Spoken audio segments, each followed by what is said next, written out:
ఇంకొకటి నేను రాష్ట్ర ప్రజలకు కూడా విజ్ఞప్తి చేస్తూ ఉన్నా. ఈ మధ్యన ఒక అలవాటుగా మారిపోయింది. ఏ ఆధారము లేకపోయినా, ఏ అధికారిక ప్రెస్ మీట్ లేకపోయినా, అధికారిక స్టేట్మెంట్ లేకపోయినా, ఇదిగో పులి అంటే అదిగో తోక, ఇదిగో ట్యాపింగ్, ఈ హీరోయిన్ ఆ హీరోయిన్, ఈయన డ్రగ్గులు వాడాడు ఆయన డ్రగ్గులు వాడాడు, ఒక్కడంటే ఒక్కడు ఈ రాష్ట్ర ప్రభుత్వంలో కానీ ఈ రాష్ట్ర అధికార యంత్రాంగంలో కానీ అధికారికంగా ఏమైనా చెప్పారా? ఏంది గాసిప్సు, ఏంది నాన్సెన్సు?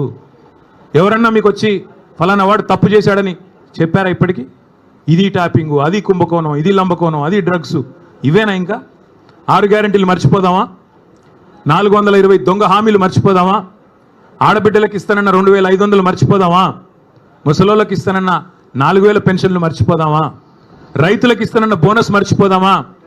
ఇదిగో పులి అదిగో తోక అని వదంతులు పట్టుకునే రోజు మనం అందులో ఒత్తుకుంటూ కూర్చుందామా ఫోన్లో? ఈ తమ్మునేలు ఆ తమ్మునేలు, వీడు ఇట్లా అంట వాడు అట్లా అంట, ఈయన ఇంకా మనకు కావాల్సింది? ఈ గాసిప్స్ అడిక్షన్ కూడా, ఈ గాసిప్స్ ఏవైతే ఈ వదంతులు ఈ రూమర్స్ ఏవైతే ఉన్నాయో వీటి అడిక్షన్ కూడా ఈ రేవంత్ రెడ్డికి పట్టుకున్నది. ఓ పిచ్చోడ్లాగా మాట్లాడుతూ ఉన్నాడు. ఆ జూబ్లీ ప్రాంతం ఉంటుంది హైదరాబాద్లో, అక్కడ కిట్టి పార్టీలు జరుగుతూ ఉంటాయి. మధ్యాహ్నం కొంతమంది బాగా డబ్బున్నోళ్ళు కిట్టి పార్టీలు చేసుకొని వీళ్ళ గురించి వాళ్ళ చెవులు కొరుక్కోవడం, వాళ్ళ గురించి వీళ్ళ చెవులు కొరుక్కోవడం, అది జరిగేది. ఈయన కూడా అట్లాంటి కిట్టి పార్టీ ఆంటీ ఈయన రేవంత్ రెడ్డి గారు. ఎక్కడో ఎవడో చెప్పింది విని అదే నిజం అనుకుని భ్రమించి దాన్ని మళ్ళీ 10 మందిని పోగేసుకొని, మీడియాని పోగేసుకొని చిట్ చాట్ల పేరిట చిల్లర మాటలు మాట్లాడే నికృష్టుడు రేవంత్ రెడ్డి.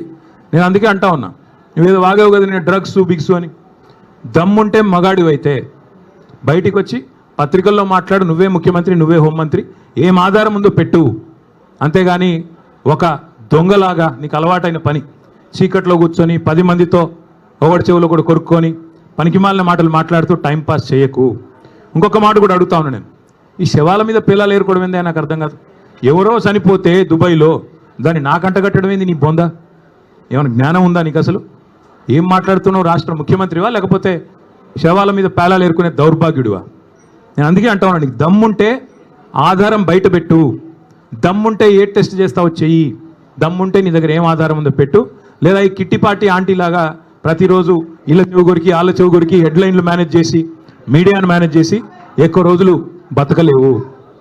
ఇంకో మాట నేను అడుగుతా ఉన్నా, నేనేదో అంటా ఉన్నాడు, నేనంట కోర్టుకు పోయి స్టే తెచ్చుకున్నా అంట. కోర్టు ఏం చెప్పింది తెలుసా రేవంత్ రెడ్డిని? ఇట్లాగే పిచ్చిబాగుడు వాగుతుంది. నేను చెప్పేది ఈరోజు కాదు, 2021లో ఇట్లాగే సన్నాసి మాటలు మాట్లాడినాడు, డ్రగ్స్ గిగ్స్ అని.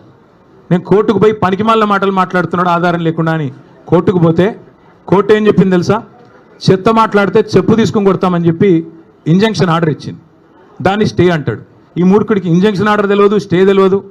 చెత్త మాటలు మాట్లాడితే చెప్పు తీసుకొని కొడతా అని కోర్టు చెప్పింది, నేను కాదు. బుద్ధి జ్ఞానం ఉంటే ఆ ఇంజంక్షన్ ఆర్డర్ ఇంకా ఉంది. నువ్వు ముఖ్యమంత్రివి. ఒక థర్డ్ రేట్ చిల్లరగాడిలాగా బజార్లో పోయే చిల్లర పంచాయతీలాగా చెయ్యకు. ఇంకో మాట అంటాడు, నేనేదో లోకేష్ని కలిసినట్టు అర్ధరాత్రి పోయి, మేమేం చేసినా బాజాప్తా చేస్తాం, బేజాప్తా చేయాల్సిన కర్మ మాకు లేదు. అయినా నాకు తెలియక అడుగుతా, లోకేష్ ఏమన్నా నీ లెక్క అంతర్రాష్ట్ర దొంగనా? లోకేష్ ఏమన్నా నీ లెక్క సంచులు మోసినోడా? లోకేష్ ఏమన్నా నీ లెక్క చదువు రానోడా? కలిస్తే తప్పేంది, ఒకవేళ కలవలేదు కలిస్తే తప్పేంది. అయినా నాకు తెలియక ఇంకో మాట అడుగుతా, పక్క రాష్ట్ర మంత్రి యువకుడు, నాతో డెఫినెట్గా సత్సంబంధాలు ఉన్నాయి, ఇద్దరం కూడా ఫ్రెండ్లీగా ఉంటాము, కలవలేదు కానీ కలిస్తే తప్పేంది నాకు తెలియక అడుగుతా. అయినా మీ పెద్ద బాసు చంద్రబాబు కొడుకే కదా, నేను ఏదో గూండానో దావుద్ ఇబ్రాహింనో చీకట్లో కలిసినట్టు డైలాగులేంద్రా హౌలా? నేను అడిగింది ఏంది, నేను చెప్పింది ఏంది? నేను దొంగను కలిసిన నీలాగా, లేకపోతే నీలాగా లోఫర్ రాజకీయాలు చేస్తున్నాను ఢిల్లీలో పోయి, చీకట్లో పోయి అమిత్ షా కాళ్ళు పట్టుకొని, చీకట్లో పోయి మోడీ గారి పాదాలకు ప్రణమిల్లి చిల్లర రాజకీయం చేస్తున్నానా? పక్క రాష్ట్ర మంత్రి యువకుడు నాకు తమ్ముళ్ళు అంటాడు, కలిస్తే కలుస్తా కానీ నేను కలవలేదు. దానికి ఏదో పెద్ద ఈయనేదో గొప్ప విషయం కనిపెట్టినట్టు.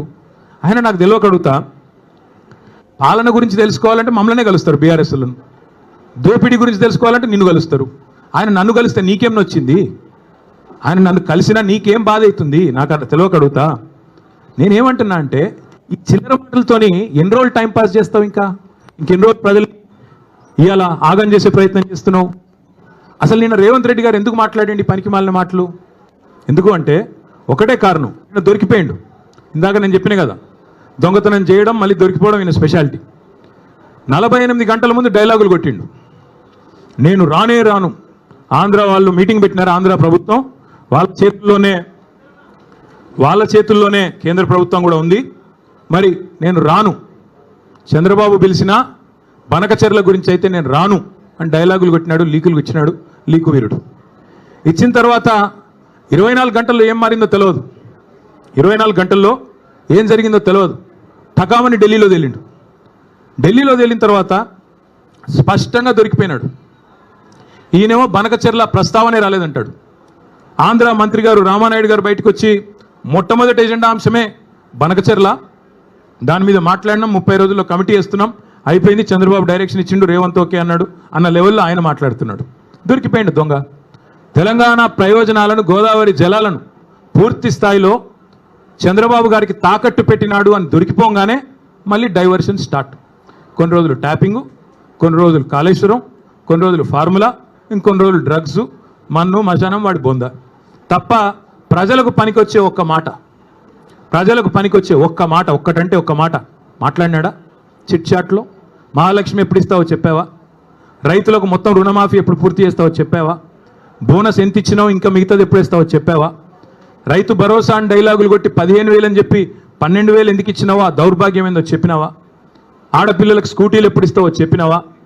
ముసలోళ్ళకి 4,000 పెన్షన్లు ఎప్పుడు ఇస్తావో చెప్పావా? ఇది ఏది చేత కాదు. కాబట్టి ఏం చేయాలి? ఈ తెలంగాణను దండుపాలెం బ్యాచ్ లాగా దోచుకుంటున్న అన్నదమ్ముళ్ళు, అనుముల బ్రదర్సు, నువ్వు కలిసి, అదేవిధంగా మీ వాళ్ళు కలిసి మొత్తం ఈరోజు డైవర్షన్ గేమ్లు తప్ప 20 నెలల్లో చేసింది ఏంది? ఇవాళ వెన్నుపోటు పొడవడం అనేది రేవంత్ రెడ్డికి ఏం కొత్త కాదు, వెన్నతో పెట్టిన విద్య. నమ్మి ఓటేసిన పాపానికి దేశ రాజధాని ఢిల్లీ సాక్షిగా మరి మళ్ళొక్కసారి తెలంగాణ ప్రజల గొంతు కోసిన కసాయి రేవంత్ రెడ్డి. నాడు నోట్ల కట్టలతో అడ్డంగా దొరికిండు, ఈరోజు ప్రజల నోట్లోనే మట్టి కొడతా ఉన్నాడు రేవంత్ రెడ్డి.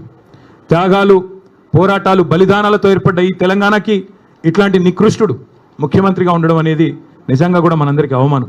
కేసీఆర్ గారి ప్రభుత్వంలో 10 ఏళ్ళు ఇదే ఖమ్మం జిల్లాలో కానీ మిగతా ఉమ్మడి జిల్లాల్లో కానీ రైతు పొలంలో నీళ్లు ఉండాలి కానీ రైతు కళ్ళల్లో కన్నీళ్ళు ఉండకూడదని చెప్పి ఒక కమిట్మెంట్తో ఇక్కడ సీతారామ ప్రాజెక్ట్ కట్టినా, భక్త రామదాస్ కట్టినా, కాళేశ్వరం కట్టినా, పాలమూరు రంగారెడ్డి ఎత్తిపోతల పథకం కట్టినా, చెరువులు బాగు చేయడానికి మిషన్ కాకతీయ, ఇక్కడికి వచ్చేటప్పుడు కూడా లక్కారం చెరువు, అక్కడ పెద్ద ఆర్చి మీద రాసింది మిషన్ కాకతీయ లక్కారం చెరువు అని.